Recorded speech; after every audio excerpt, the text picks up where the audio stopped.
Welcome to PM Express Business Edition. It is said that planning is very critical of every business. Going into a new year, how do you plan right? How do you get the plan right? How do you get the strategy right to ensure that you start on a good note and end on a good note? That is what we're looking here on PM Express Business Edition, getting the 2021 strategy right to ensure that you end the year on a good note as a business. Well, there's no better person to engage us on this topic than lawyer, corporate lawyer, business strategist, and whatever accolade you give to him, Mr. David Ofosudote. So, Ofosudote, welcome to PM Express on Business Edition, sir. Thank you, George. And I appreciate your time so much. It's quite a tight time for firms like yours at these times, but you've had time for us, as what some would say. I'm so very grateful. And for you, how are you doing, by the way? Let me find out, how are you doing, by the way? I'm fine. I mean, bumpy year because of the COVID, but we arrived safely. Thank God. Yeah. I mean, you mentioned COVID. How would you describe 2020 for you, looking at the business landscape and your engagement? I mean, you struggle within a lot of sectors and spaces. How would you describe 2020? Bumpy year, like I said. I mean, we started 2020, and I'm not talking about me as a person. I mean, 2020 was started by the business community with a lot of hope. New year, nobody expected COVID, and especially the impact it had. But then suddenly we had this very unexpected bump, which required a lot of people to stay at home for a period, work from home. A number of workers, had challenges. Those who had attack from COVID, and employers were very worried about it. And then, of course, the bigger social issue about people who basically earn just sustenance levels and therefore had to rely on some freebies from government, a bit of food supply in town, and then subsequently water and electricity.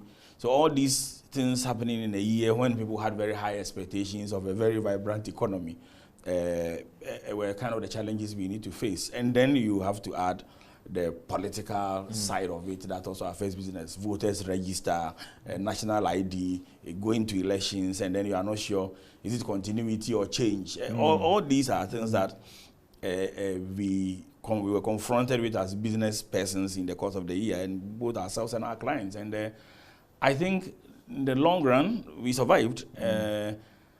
And have always seen 2020 as a sudden, unexpected time that we were afforded, maybe by nature or by the circumstance of COVID, to reflect and rethink whatever it is that we were doing to see whether that was the right approach. And I'm not talking about our business, I'm talking about society as a whole.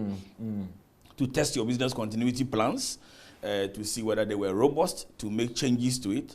And then it afforded everybody the opportunity to decide what to do from 2021 onwards. So that's how I review 2020. Let's look at the business community and even the business space, and even for business owners as well. What lessons has 2020 taught us with all the things that happened? To be more cautious, we shouldn't be too buoyant. The fact that, listen, no matter how good you are as a firm, we just cannot forget about the externalities and how that will impact on your operations. I will talk about it from three angles, and I think there are three angles to look. First is, which is the most important, is the health and welfare of staff. I mean, nothing is more important than that. Without the health and welfare of staff, you think that would impact? I think that's the most important lesson. Take it more important. Yes, I think that's the most important lesson in any business. People. Yes, because they have to be healthy. How are you organized even in your office in such a way that they can work in a healthy environment? How are you organized in such a way that if they have to continue working from home, they can continue working from home? How are they comfortable? How healthy are they in case they got COVID? How are they handled? So the health and welfare of staff is one of the biggest lessons every organization should learn. The other one is that no matter how well you plan, there can be the unexpected.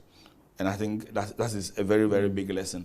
And because of two, there is three, which is that you ought to always have a business continuity plan, which can be adjusted to fit the situation. One of the things I have talked about in the past is I saw people who were talking about putting together a business continuity plan when COVID occurred. And I said that's the wrong time to put in a business continuity plan. You must have had it already.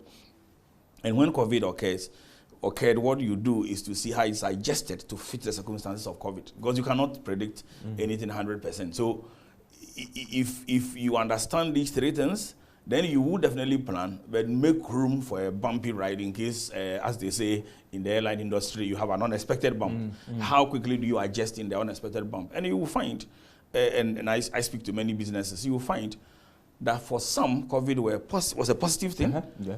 For some, COVID was a very bad thing. In terms of its impact on health, we also felt the same, but some performed very well.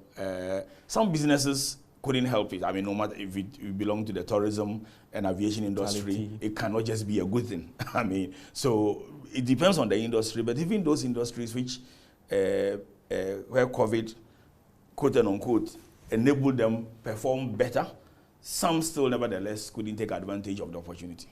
That's interesting, because I also wanted to look at whether it then makes a strong case for businesses to also localized strategy, which I'll be dovetailing very soon, of course, in the sense that the one-size-fits-all approach and where the multinationals, where we have a situation where strategy are being developed outside and just locked on you. Maybe then it would tell us, listen, COVID might have impacted certain businesses in Europe badly. The same cannot be said for us here in Ghana and even West Africa and even Ghana as well. I think everything depends on context. And context means a number of things. First, where you are located is the number one dictate of what context is.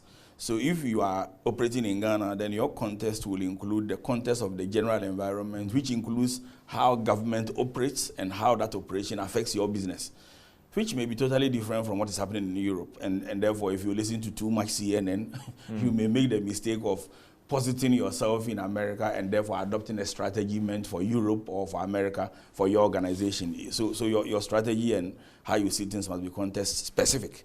And you have to look at the general context around how you see. So for me, what government does is very, very important in terms of context. And then what happens within the environment generally where you are. So again, we can't talk about Africa without talking about AFCFTA, which I'm sure you will get more details on that one. You'll be talking about. So that's a significant context which has happened over the period.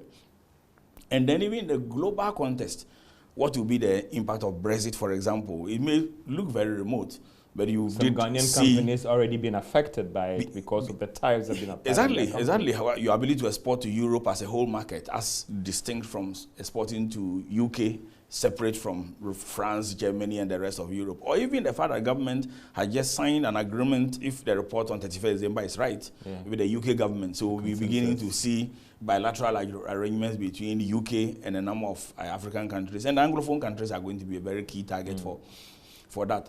So all these things happening, including the extent to which government's income